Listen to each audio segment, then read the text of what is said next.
நீங்க எல்லாரும் ஆசைப்பட்ட மாதிரி நான் சாவி கொத்த கொடுத்துட்டேன். அதே மாதிரி கணக்கு வழக்கு உங்க எல்லார்கிட்டயும் ஒப்படைக்கிறதுக்கு தயாரா இருக்கேன். அதுக்கு முன்னாடி நான் கேட்ட மாதிரி சொத்துல எங்க பங்கு பிரிச்சு பத்திரம் பண்ணி கொடுத்துருங்க.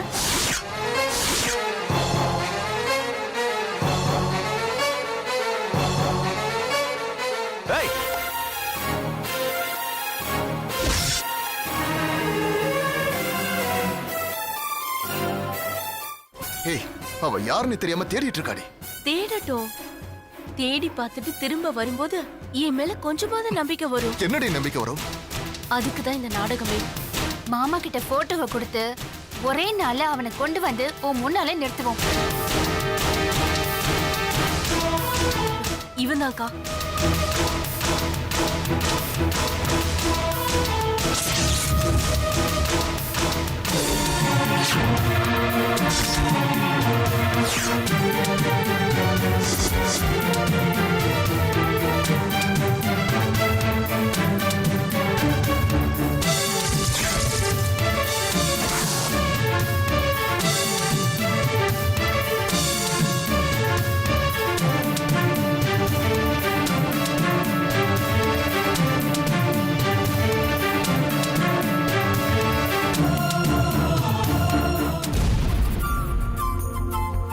இவரை உன்னை ஏமாத்தினாரு? ஆமாக்கா.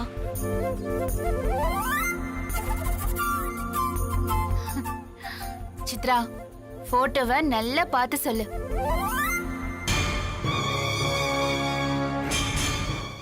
அச்சச்சோ, நான் அவரேதான்க்கா போட்டோ எடுத்தேன். இவரு குறுக்க வந்துட்டாரு. சாரிக்கா. சரி, வேற போட்டோ ஏதாவது இருக்கா? இல்லக்கா. என்ன சித்ரா? விடுலச்சோ, நாம அவனை கண்டுபிடிச்சிடலாம். கண்ணில் பட்டும் தவற விட்டுட்டோமேங்க. அதாங்க எனக்கு கொஞ்சம் கஷ்டமா இருக்கு. காலை நல்ல செருப்பு போட்டுட்டு வந்தேன், அதுக்கு கொடுத்து வைக்கலையே. ஏய் லட்சு, நீ ரொம்ப உணர்ச்சி வசப்படுற. வா, வீட்டுக்கு போலாம். இல்லங்க, இங்கதான் பக்கத்துல அவன் இருக்கணும். என் உள்ளுணர்வை சொல்லிக்கிட்டே இருக்கு. கொஞ்சம் தேடி பாத்துடலாம். உனக்கு ஆளையே தெரியாது, எங்க போய் தேடுவ? அதான் சித்ர பக்கத்துல இருக்கால, நானும் அவ கூட போய் சேர்ந்து தேடுறேன். இல்லக்கா, அவன் என்ன பாத்துட்டான்னு நினைக்கிறேன். அதை எங்கேயாவது ஓடி விழுந்திருப்பான். அப்படியே நினைக்கிறேன். எத்தனை நாள் அவன் மறைஞ்சிருப்பான்? எப்படியாவது ஒரு நாள் நம்ம கண்ணில் மாட்டுவான்ல. மாட்டும் போது பேசிக்கலாம். நீ வா லட்சு. இல்லங்க, நீங்க போங்க. நானும் சித்ராவும் நடந்தே வரும். அவளை தனியா விட்டுட்டு வர எனக்கு மனசே இல்ல. சரி, பார்த்து பத்திரமா வாங்க. வா சித்ரா.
புடி, சாப்பிடு சாப்பிடு. இந்த கையும் உடைஞ்சிருந்தா என்ன பண்ணிருப்பீங்க? ஒரு ஆயாவை ஏற்பாடு பண்ணிருப்பேன். நீங்க ஊட்டி விட மாட்டீங்களா? சீக்கிரம் சாப்பிட்டேன்னா கையை கழுவிட்டு நான் போய் என் வேலையை பார்ப்பேன். இது அன்புன்னு நினைச்சேன். தப்பு இல்ல, நாம நினைக்கிறது ஒண்ணாவும் நடக்கிறது ஒண்ணாவும் மாறுறது சகஜம் தானே? சக்தி, நான் என்ன மாத்திக்க முயற்சி பண்றேன்னு தானே சொல்றேன். நான் என்ன மாத்திக்கிறது சிரமம். சக்தி, நீங்க என்ன புரிஞ்சுக்கவே மாட்டீங்களா? நீங்க அன்போடு எனக்கு ஊட்டி விடுவீங்கன்னா நான் இந்த கையை உடைச்சுக்கிறது கூட தயாரா இருக்கேன். என் மேல இறக்கப்பட்டா மாறிடுவேன், நீ எனக்கு உதவுனா மாறிடுவேன், நீ கஷ்டப்பட்டா மாறிடுவேன்னு இந்த மாதிரி பழைய சினிமாவை பார்த்து கற்பனை பண்ணிக்காத. ஒருத்தங்க மேல காதல் வர எந்த காரணமும் தேவையில்லை. அப்படி ஏதாவது காரணம் இருந்தா அதுக்கு பேரு காதலும் இல்ல. உன்னோட குறுக்கு புத்தியை யூஸ் பண்ணி என்ன மாத்திடலாம்னு நினைக்காத. உன் மேல இப்ப காட்டுற அன்புக்கு பேரு இறக்கம். ரொம்ப பிராங்கா உண்மையை சொல்லணும்னா உடஞ்ச கையை வச்சுக்கிட்டு நீ ஏதாவது டிராமா பண்ணிடுவியோன்னு பயம்தான். புரிஞ்சுதா? சாப்பிடு.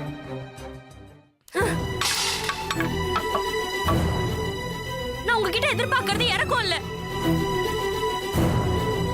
நீங்க திருநாய் மேல காட்டுற இறக்கம் தான் என் மேலே காட்டுறீங்கன்னா எனக்கு அது தேவையே இல்ல.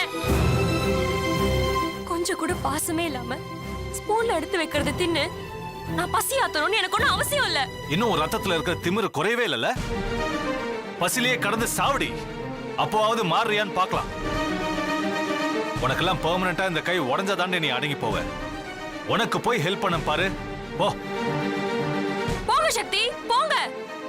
ரெண்டு கையுமே பர்மனண்டா உடைஞ்சாலும் நான் பசியிலேயே செத்தாலும் உங்க இறக்கம் எனக்கு தேவையில்ல. சக்தி, ஒரு நாள் நீங்க மாறுவீங்க, கண்டிப்பா மாறுவீங்க. கடைசி வரைக்கும் நீ இந்த கனவுலயே சாவு. அதையும் பாக்குறேன். ஏய், பாரு பாரு, நல்லா பாரு.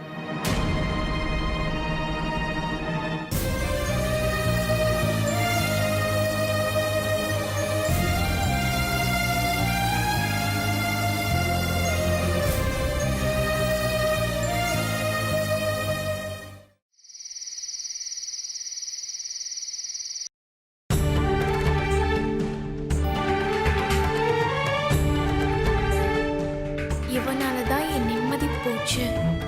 இவனாலதான் என் இந்து மாறிட்டான். இவனாலதான் நான் நைட்டு கண் முழிச்சு பார்க்கும்போது இந்து என் பக்கத்திலே இருக்க மாட்டேங்கிறா.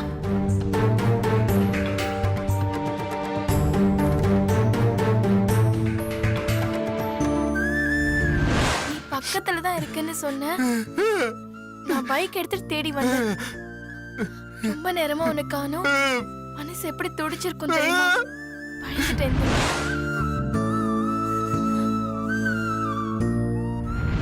நீ என்னை விட்டு போயிட மாட்டே.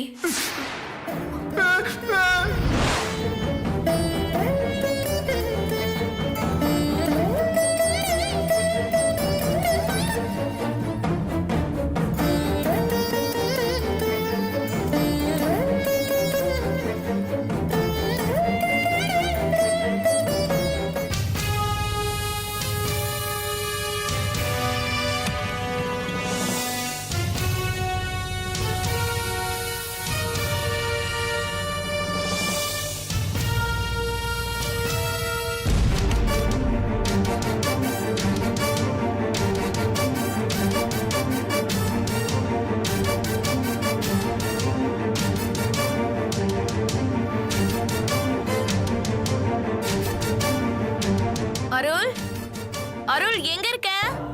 அருள் கண்ணு, நல்லா இருக்கியா கண்ணு? நல்லா இருக்கேன். உங்களுக்கு கை பரவாயில்லையா? பரவாயில்லம்மா. புத்தூர் கட்டு போட்டுட்டு 4 நாள் ஓய்வு எடுத்தனா எல்லாம் சரியா போச்சு. ஆமா, என் புள்ள எப்படி இருக்கான்? அருளை கூப்பிட்டுதான் நானும் வந்தேன். அந்த சிரமம் உனக்கு எதுக்குமா? நானே கூப்பிடுறேன். டேய் அருளே, டேய் அருளே. அம்மா, எப்ப வந்த? கை சரியாச்சா? அதாண்டா வரேன். கையெல்லாம் பரவாயில்ல. இந்து தான் உனக்கு கேட்டுட்டு இருந்தா. நீ பேசிட்டு நான் கொண்டே பைய உள்ள வச்சுட்டு வந்துடுறேன். மீனாட்சி அம்மா, என்ன கண்ணு? தப்பா எடுத்துக்காதீங்க. அருளுக்கும் உங்களுக்கும் இனிமே இந்த வீட்ல இடம் இல்ல.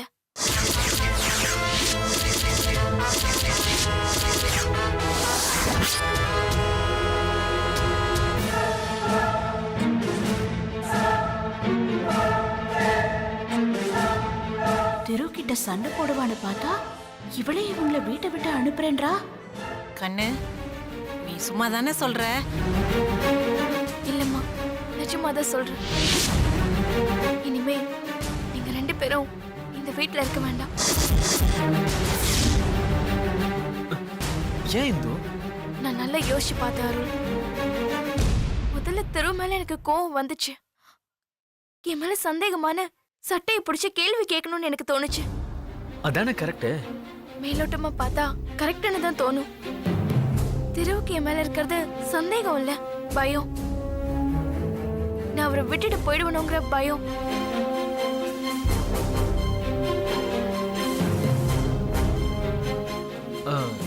நீ சொல்ற பயத்துக்கும் சந்தேகத்துக்கும் என்ன பெரிய வித்தியாசம் இருக்கு? இருக்கு. என் மேல திருவுக்கு சந்தேகம் இருந்தா நான் நல்லா ட்ரெஸ் பண்றது பிடிக்காம போயிருக்கும். நான் மத்தவங்க கண்ணுக்கு அழகா தெரிஞ்சா அதுவும் அவருக்கு பிடிக்காம போயிருக்கும். வீட்டை விட்டு வெளியில போகாத, யார்கிட்டயும் சிரிச்சு பேசாத, புடவையை இறக்கி கட்டாத, உதட்டுக்கு லிப்ஸ்டிக் போடாத, கண்ணுக்கு மை போடாதன்னு 1008 கண்டிஷன் போட்டிருப்பாரு. ஆனா திரு அப்படி எதுவுமே சொல்லல. அவருக்கு சந்தேகம் வந்திருந்தா நான் ஜெயில் கைதி மாதிரி இந்த வீட்ல இருந்திருப்பேன். நான் இப்போ அப்படியா இருக்கேன்?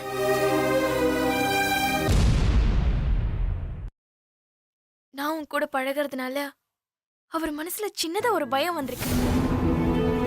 நம்ம ஏற்கனவே ஃப்ரெண்ட்ஸா இருந்திருக்கோம். நீ படிச்சவன், கல்யாணம் ஆகாதவன், பயம் வரதானே செய்யும். நல்லா யோசிச்சு பார்த்தா அந்த பயத்திலையும் ஒரு நியாயம் இருக்கு. நான் மடத்தனமா உங்களுக்கு உதவுறதா நினைச்சுக்கிட்டு சிக்கல் பண்ணிட்டேன். நான் பண்ண சிக்கலை நானே சரி பண்ணணும்னு முடிவு பண்ணிட்டேன். இந்தாங்க, இதுல 25,000 ரூபாய் இருக்கு. நீங்க 2 பேரும் இந்த வீட்டை விட்டு போயிடுங்க.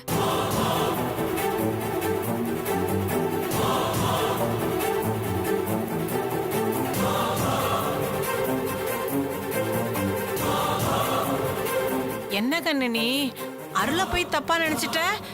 நான் யாரையும் தப்பா நினைக்கலமா. எனக்கு ஏன் புருஷன் முக்கியம். அவர்தான் என் வாழ்க்கை. நட்பு, தோழமைன்னு அதீதமா எதையாவது கற்பனை பண்ணிக்கிட்டு நான் என் வாழ்க்கையையும் திருவையும் இழக்க தயாரா இல்ல.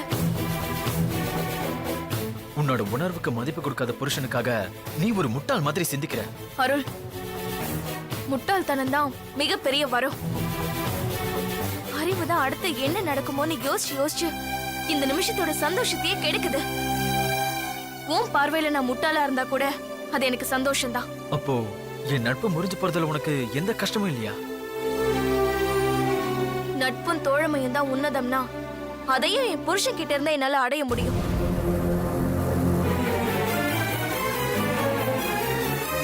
நீ சீக்கிரமே ஒரு கல்யாணத்தை பண்ணிக்கோ.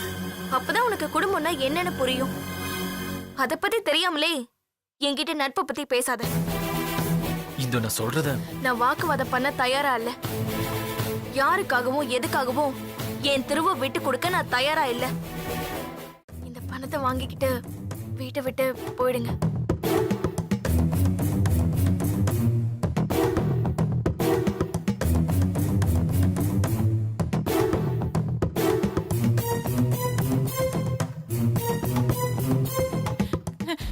திடீர்னு இப்படி வீட்டை விட்டு போக சொன்னா நாங்க எங்க கண்ணு போவோம்?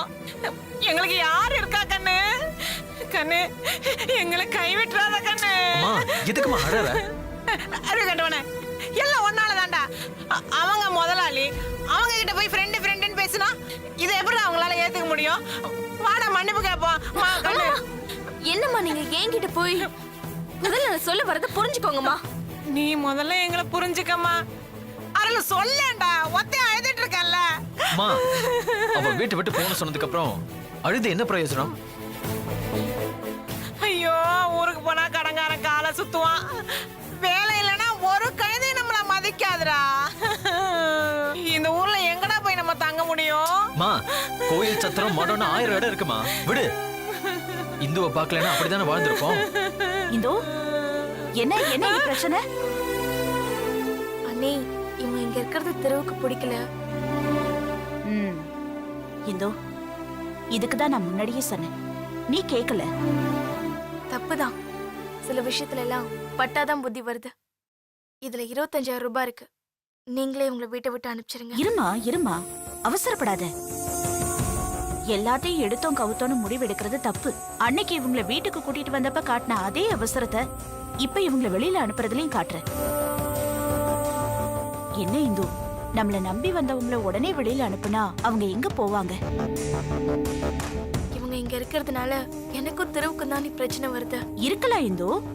அதுக்காக இவன் உன் ஃப்ரெண்டு, தூரத்து சொந்தம் வேற. அவங்கள அனாதை மாதிரி நாம துரத்தவா முடியும்? நான் சொல்றத கேளு. ஒரு 10-15 நாளைக்கு இவங்க இங்கேயே இருக்கட்டும். இவனுக்கு ஏதாவது ஒரு வேலை வாங்கி கொடுத்து சந்தோஷமா அனுப்பி வைக்கலாம். என்னம்மா சொல்ற? உங்க இஷ்டம் அண்ணி. இவங்க இங்க இருக்கிறது எனக்கு சரியா படல, அவ்வளவுதான்.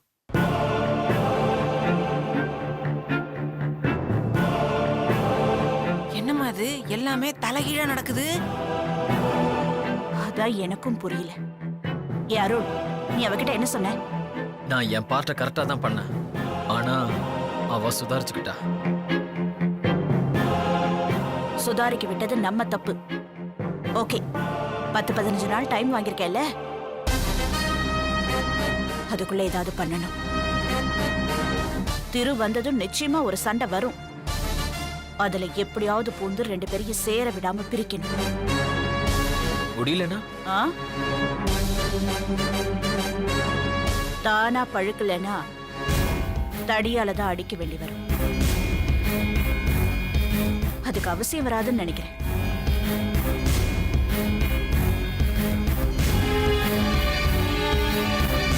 என்னடா ஒன்னும் புரிய மாட்டேங்குது.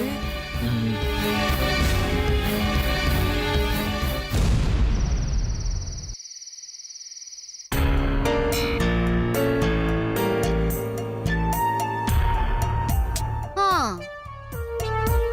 அப்புறம் சக்தி உன்னை அடிச்சு அனுப்புன மாதிரி இருக்கு. என் குடும்ப விஷயத்துல நீ தலையிடாத. ம்?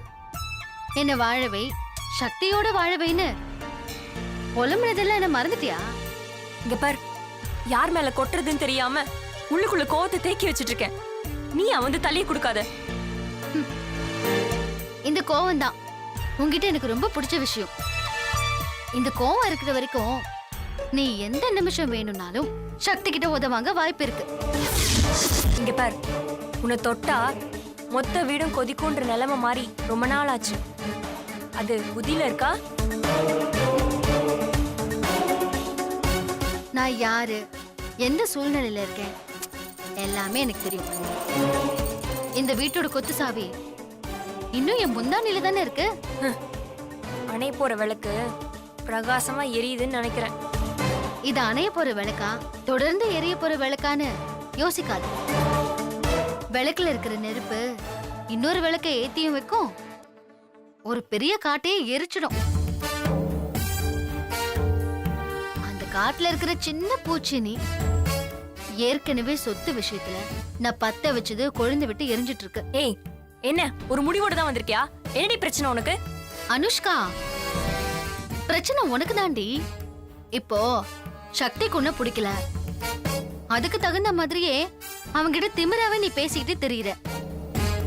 திடீர்னு சொத்தை பிரிச்சு கொடுன்னு அவங்க உங்க வழியில போயிட்டாங்கன்னு வச்சுக்கோ, அப்புறம் உன் நிலைமை என்ன? நான் என்ன உன்ன மாதிரி அண்ணக்காவடியா? எங்க அப்பா சேர்த்து வச்சிருக்க சொத்தே 7 தலைமுறைக்கு தாங்கும். சரி, நான் அண்ணா காவடியாவே இருந்துட்டு போறேன். நீ ஒரே பொண்ணு, சக்தியை தவிர வேற யார் கூடயும் வாழக்கூடாதுன்னு முடிவுல இருந்த. உன்னோட இந்த தலைமுறையே முடிவுக்கு வந்துரும். இப்ப நான் அதை சொல்ல வரல. பாயிண்ட் என்னன்னா, மொத்த குடும்பமும் ஒன்னா இருக்கிற வரைக்கும் தான் சக்தி உன்னை சகிச்சுப்பான். பிரிஞ்சுதுன்னு வச்சுக்கோயேன், அடுத்த நிமிஷமே நீ பொட்டு படிக்கல எடுத்துக்கிட்டு வீட்டை விட்டு கிளம்ப வேண்டியதுதான். நான் சொல்ல வந்தது என்னன்னு இப்ப புரியுதா உனக்கு? இருக்கிற பிரச்சனைக்கு நடுவுல உன்னாலையும் மாமாக்கு கஷ்டம் வேணான்னு சக்தி யோசிக்கிறான். இந்த குடும்பத்தை அவ்வளவு சீக்கிரம் நான் செதற விட மாட்டேன். அதெல்லாம் உன் கையில இல்ல அனுஷ்கா. சொத்துல என்னோட பங்கு நான் பிரிச்சுட்டு போயிடுவேன். அதுக்கப்புறம் மத்தவங்கள என்ன விரல் சூப்பிட்டா இருப்பாங்க? சக்தி என்னை ஏத்துக்கிற வரைக்கும் இந்த வீட்ல இருந்து ஒரு செங்கல் கூட எடுக்க விட மாட்டேன். எல்லாம் உன்ன கேட்டா நடக்குது. ஏண்டி புலம்புற? கல்யாணம் பண்ணியும் குடும்பம் நடத்த முடியாம நான் நொந்து போயிருக்கேன். நீ உன் புருஷனோட சொத்தை பிரிச்சு போயிடுவியா? என்ன முடியாதுன்னு நினைக்கிறியா? நான் இருக்கிற வரைக்கும் முடியாது. எடுத்தறிஞ்சு பேசி எந்த நேரத்துல வேணாலும் நீ சக்தி கிட்ட அடி வாங்க போற. உன்னால என்னடி பண்ண முடியும்? என்ன பண்ண முடியும்னு காட்டுறேன்டி. இந்த கோவம் தான் உன்கிட்ட எனக்கு பிடிச்ச விஷயமே. இப்படியே மெயின்டைன் பண்ணு. சீக்கிரமா விட்டு விட்டு போயிடுவேன். ச்சே.